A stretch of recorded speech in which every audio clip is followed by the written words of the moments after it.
If you have ongoing exposure to controlling people, it's a virtual certainty that you're going to experience blurry boundaries, which is why I've created the extensive online course called This Is Me, Establishing Boundaries with the Controllers in Your Life. There's a link below that will give you all of the details, and I hope that you would find it therapeutic.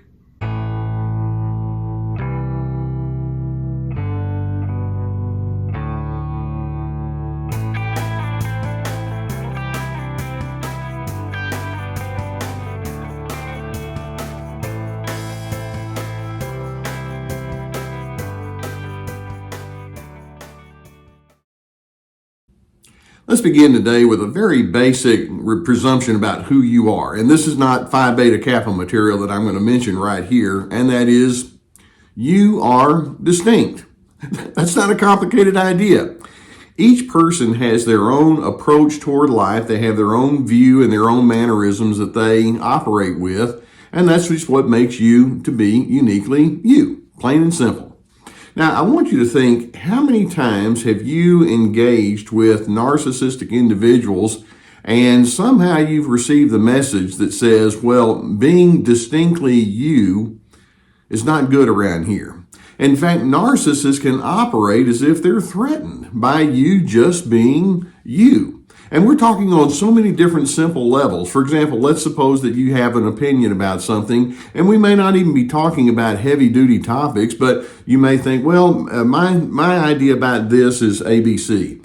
And their thinking is, but that's not the same as mine.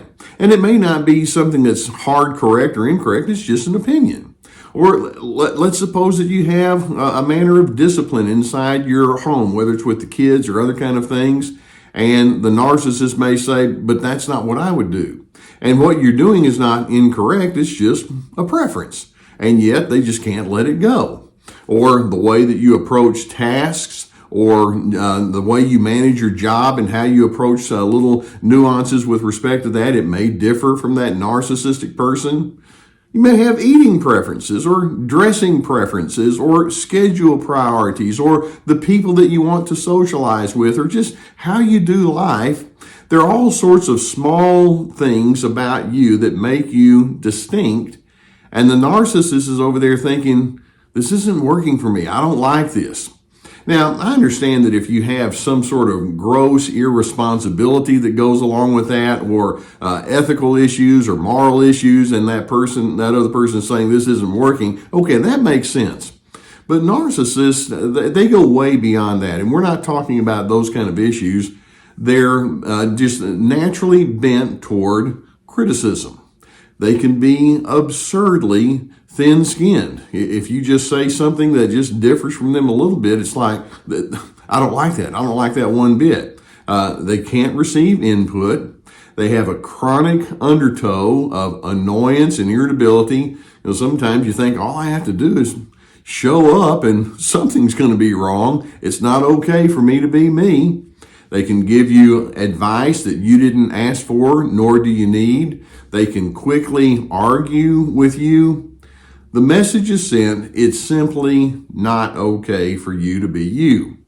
Now, I'm talking about this in the context of them being threatened by that. And that implies that there's a fear that they operate with. And I want us to kind of zero in on that notion so that you can have an understanding of what you're dealing with, because they're going to want to try to make you feel like there's something awful about you. That's their gaslighting. When in fact, I'm hoping as you're able to see what's driving them, you're not going to get sucked into all of the inappropriate presumptions that they're wanting you to live with.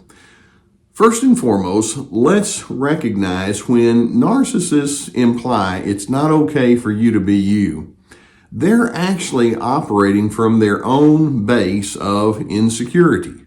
Narcissists are not confident people. Now, they can be brash and they can be forceful, they can be dominant, they can be overbearing, but that's not the same thing as security. Narcissists operate with a pattern of thinking that I refer to as assumed hostility.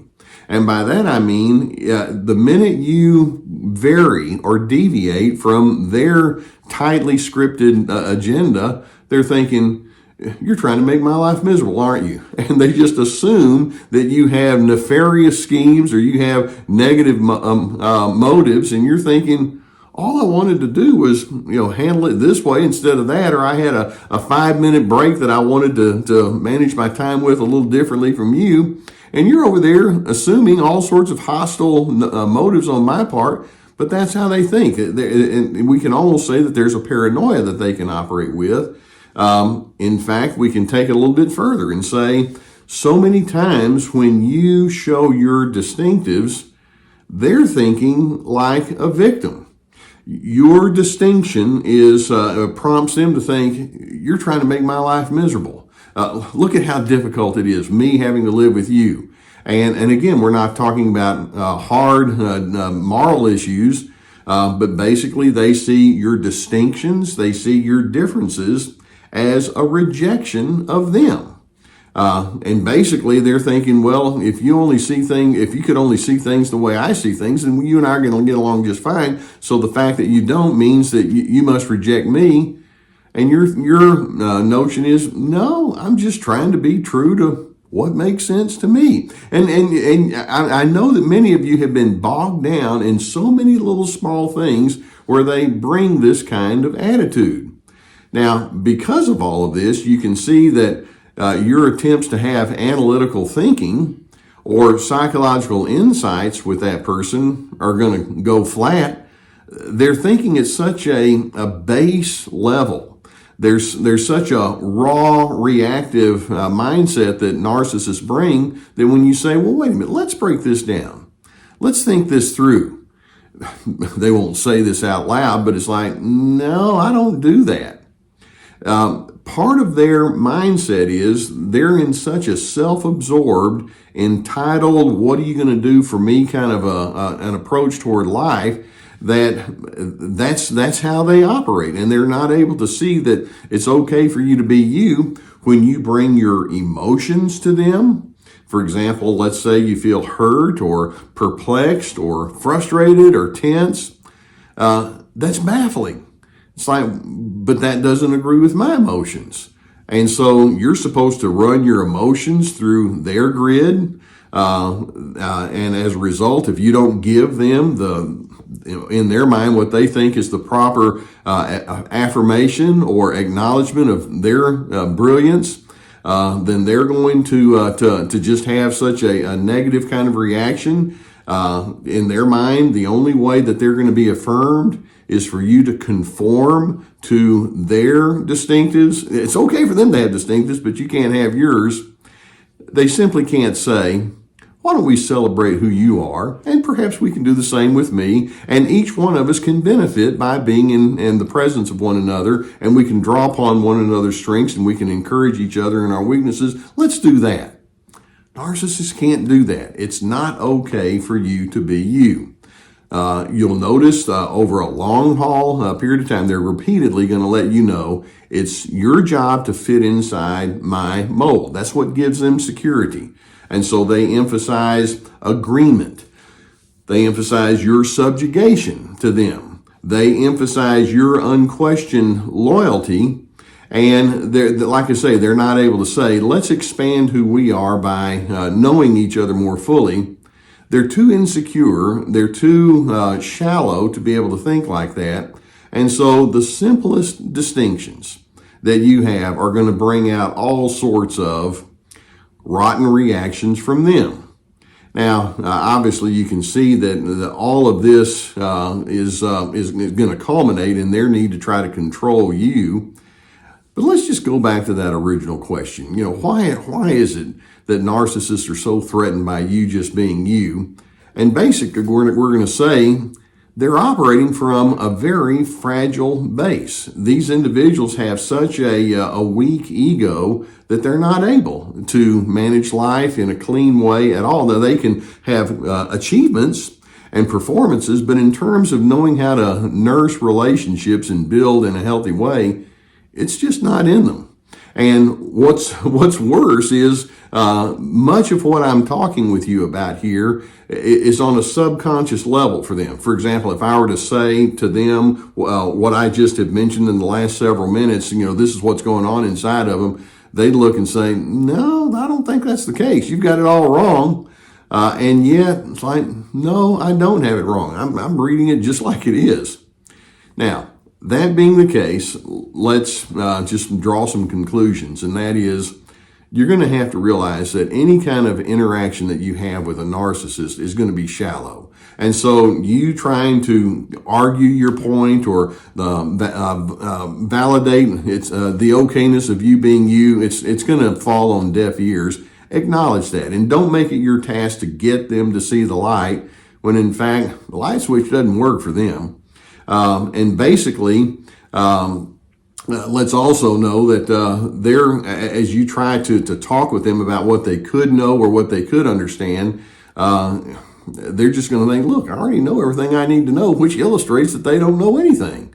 So in that case, live inside your freedom, okay? Despite the narcissist protest, they don't want you to be free, but you're a competent person. Be competent and act upon your competence. Stay in a growth mode, and when the narcissist says, I don't like that, we're going to acknowledge, yes, I'm aware you don't like that, and then be who you are anyway.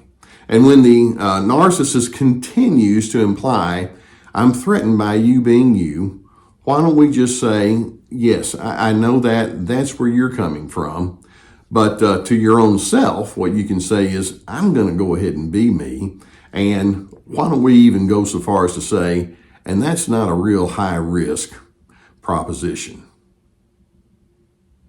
Be you.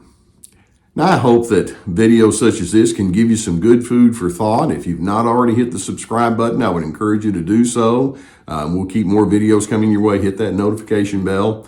If you have a need for therapy, and I know that many times when you're trying to sift all this out, it could be very helpful for you to have somebody to help sift this out.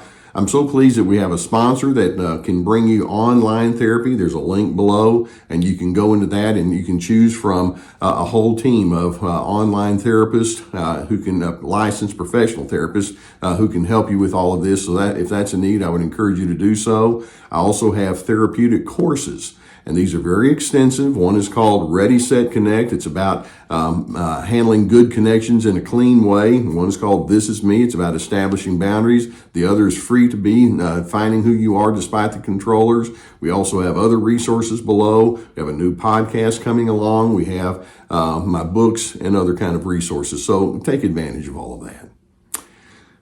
It's not a high risk proposition to say you get to be you. The narcissist is like, oh no, that's terrible. They can have whatever interpretation they have. The only interpretation we're going to anchor, though, about you is your interpretation of you. That being the case, I hope that you can stay steady and maintain a sense of self-confidence. And in doing so, you're not going to allow that narcissist to rob you of your own peace. I hope that you can live inside your peace.